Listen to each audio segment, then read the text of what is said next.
Alright guys, I'm going to do this video super differently. I'm going to give you guys the summary up front right now in this introduction.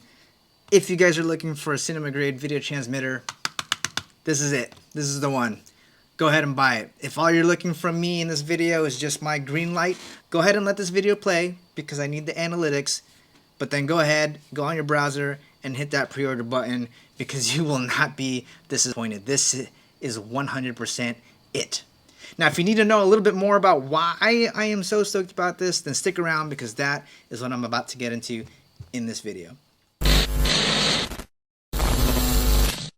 Alright, so first, a couple of disclaimers. Because I already know that I'm going to come off like an absolute cheerleader for this product, I want you to know that I'm not getting paid by anybody to talk about this video transmitter, okay? I did get this transmitter to test, and I didn't even get it directly from DJI, so shout out to Wild Rabbit who let me borrow this to make this video. But I'm just so stoked about it because it's finally a product that works. I'll get into more about it in a second. Alright, that's the other thing. I'm only going to talk about the use of this specific product for drones, okay? If you're into drones, FPV drones, that's all I'm going to talk about in this video. I'm not even going to get into the features. I'm not even going to get into the technical specifications. I'm just going to tell you why this is an absolute game changer for anybody who flies drones on set in that professional production setting. For my folks who don't work in production, just to give you a little bit of a snippet about why this product is so important, it's because in production, there's something called video transmission, and there's an entire department whose sole responsibility is to tap into every camera on set and make sure that people who need to see it can actually see it. I'm talking about directors, DPs, the creative agency, the end client, whomever the decision makers are. They need to be able to see the shot as it's happening so that they can make decisions about whether to move on or how to tweak the shot. Now for FPV drones, because it's been kind of like the new technology, it's like that new kid on the block, we haven't really had a solid solution for this. And I've tried several. Either they just can't keep up, they don't perform, or it does work, but it's just so astronomically expensive that some productions won't insure it. And so what happens is like I revert back to the DJI Smart Controller and I tap into my goggles, and then I have to do this whole dance with everybody about why the image quality doesn't look good or why there's propellers in view. Bottom line, people want to be able to see the footage and they want to be as efficient about it as possible. So now that we got that out the way, let's talk about this guy. In fact, let me just show it to you. So this is the transmitter, and as you can see, it is not looking pretty right now, and that's because this I've gone down with this thing several times, and they were not easy landings. If you look at that, see how that seam doesn't even match up. Like, this has been beat the heck down. Like, even that has a little gash. Let's just look at that. So that's what it's supposed to look like. But you see there's marks there, and on that corner, I was not I was not easy on this. DJI, if you're watching, sorry. I know you didn't ask for a crash test, but you got it.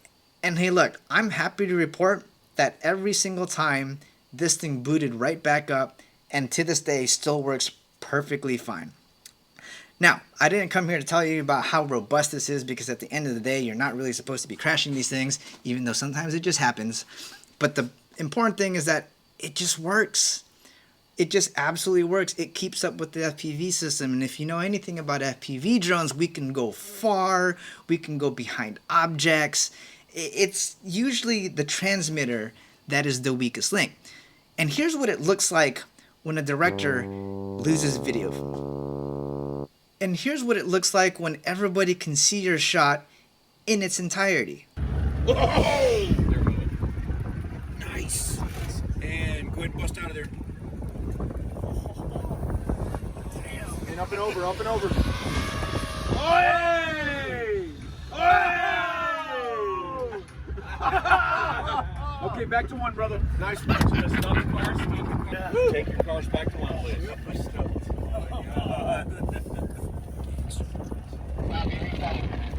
So needless to say, the video transmitter is no longer the weakest link. In fact, there is one specific scenario where this thing actually outperformed my FPV system. So on the set of DC's Blue Beetle, which is what we were able to test this unit on, which is great because in the pre-production meeting they told me that I was going to be in very tough RF environments, I was going to have to fly far, and there's going to be a lot of things in between me and the drone. So this was going to be the perfect test for this product. And if you've ever flown the FPV system on set, you'll know that as soon as a micro light or a tear deck comes on, you just lose your FPV video footage. And that's exactly what happened to me out in Puerto Rico, right? We were on this bridge, main unit is over here, second unit where I was at is over here, and I had my drone maybe like a third of a mile away out. Tear deck goes on, I lose video, and I do my best to try and just kind of settle in via line of sight, and I asked, I was like, hey, is the DJI footage still up? Thank God it was. And so my AC came over, rushed, and stuck this in front of my face, and I flew the rig back home just using solely the footage coming out of the Komodo. So this has saved my butt. I will give you one little technical specification because I do think it's important. So this system can operate on both 5.8 or 2.4, and it'll automatically choose it as soon as you turn it on, and it'll just determine what's the best channel, which has worked for me. Or if you want to, you could force it into 2.4, which obviously would mitigate any RF issues that you have, especially if you're running your FPV system on 5.8. All right, so let's get back to the monitor. So this monitor is basically all self-contained. It's got the receiver built in. This is where you put the antennas. And it's just really nice to be able to just hand this over to the director so that they can see what you're seeing and they can determine whether or not the shots look good. Or you can put it on your cart and Video Village can tap right into this SDI port back here and everybody's happy. But you know who else is happy? You know why? Because right here is a micro SD card slot, which means this has a built-in DVR. So you can record in 1080p what's coming out of that Komodo footage. And that is huge for me because if you don't know or are not familiar with the production workflow, normally what happens is you get your shot, DIT comes in, they grab your media, they pull it, they format it, which means that you usually don't get your footage. And for somebody like me, it's really, really important to try and get that footage because sometimes you get to work on some cool stuff and you can't get it because it's technically not yours. But with this, you get to record it. And now all of those things forever live here, and you never ever have to touch the media on the Komodo, which is usually a big no-no because you never want to be the guy that touches that media. For some reason, there's some type of error, and then you have to go back and get that shot. All right, now let's talk about the last thing that is absolutely huge, and that is the cost. So with the entire system, you get the transmitter, you get the monitor with the built-in receiver, you get some, I believe, a couple of antennas, I think a battery, $2,500. And I hope I didn't get that wrong, but $2,500 is what I saw on the pre-order system.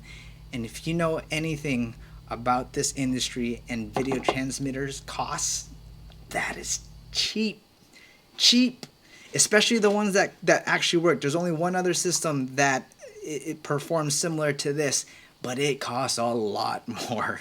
So that's gonna wrap up this video. If you are working in the drone space and professional settings on production sets, guys, look out for this. This is gonna be the one to get.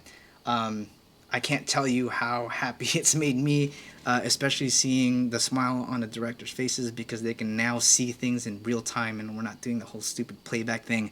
It's absolutely huge.